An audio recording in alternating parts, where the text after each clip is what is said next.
విశాఖ కూర్మాపురంలో పెద్ద పులిని ఫారెస్ట్ అధికారులు అడవిలో విడిచిపెట్టారు. మానిటరింగ్ అండ్ ట్రాన్స్లోకేషన్ కమిటీ ఆధ్వర్యంలో 2 సార్లు సమావేశం నిర్వహించిన అధికారులు పెద్ద పులి ఆరోగ్యంగా ఉన్నట్లు నిర్ధారించుకున్న తర్వాత పాపికొండ అడవుల్లో రిలీజ్ చేశారు. విడిచిపెట్టిన పెద్ద పులికి రేడియో కాలర్ అమర్చారు.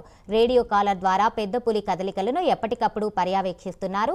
ఎన్టీసీఐ గైడ్ లైన్స్ ప్రకారం జాగ్రత్తలు తీసుకుని విడిచిపెట్టినట్లు సీసీఎఫ్ దివాన్ మోహిదుద్దీన్ చెప్పారు. కూర్మాపురంలో ఈ నెల 6వ తేదీన పట్టుబడిన పెద్ద పులిని 7న విశాఖకు తరలించారు. వారం రోజుల పాటు యానిమల్ రెస్క్యూ సెంటర్లో పెద్ద పులిని సంరక్షించారు. విశాఖ నుంచి ప్రత్యేక వాహనంలో పాపికొండలు రిజర్వ్ ఫారెస్ట్కు తరలించారు. ఇక ఇదే అంశానికి సంబంధించి మరింత సమాచారం మా కరెస్పాండెంట్ చంద్రశేఖర్ అందిస్తారు. చంద్రశేఖర్, చెప్పండి.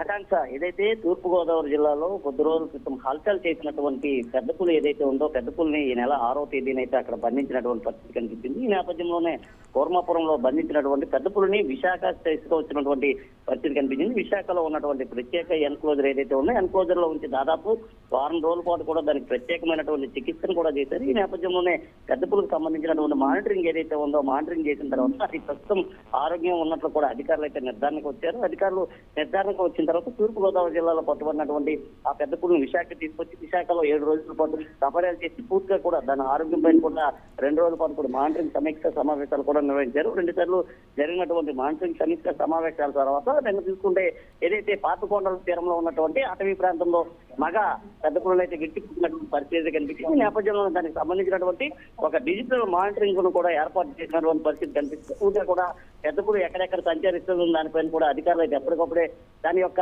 అడుగు జాలను కూడా తెలుసుకుంటున్నటువంటి పరిస్థితి కనిపిస్తుంది. ముఖ్యంగా చూసుకుంటే వన్యప్రాణులన్నీ కూడా అటవీ ప్రాంతంలో ఉన్నటువంటి వన్యప్రాణులు ఏదైతే జనజీవనంలోకి వస్తున్నటువంటి నేపథ్యంలో దాన్ని అతి రిస్క్ కేసు కూడా అధికారులు అయితే బంధిస్తున్నారు. బంధించిన తర్వాత వాటి యొక్క ఆరోగ్యాన్ని క్షుణ్ణంగా తెలుసుకున్న తర్వాత దాన్ని అయితే విడిచిపెట్టినటువంటి పరిస్థితి కనిపిస్తుంది. ప్రస్తుతం ఏదైతే ఈ రోజు విడిచిపెట్టినటువంటి పెద్ద పులి ఏదైతే ఉందో, పెద్ద పులికి సంబంధించుకోవడం దాని మెడలో ఒక కాలర్ను కూడా ఏర్పాటు చేశారు. పూర్తిగా కూడా ఎప్పటికప్పుడే దాన్ని అడుగుజాడలు అలా దానికి సంబంధించినటువంటి సమాచారం తెలుసుకునే విధంగా కూడా చేసినటువంటి పరిస్థితి కనిపించింది.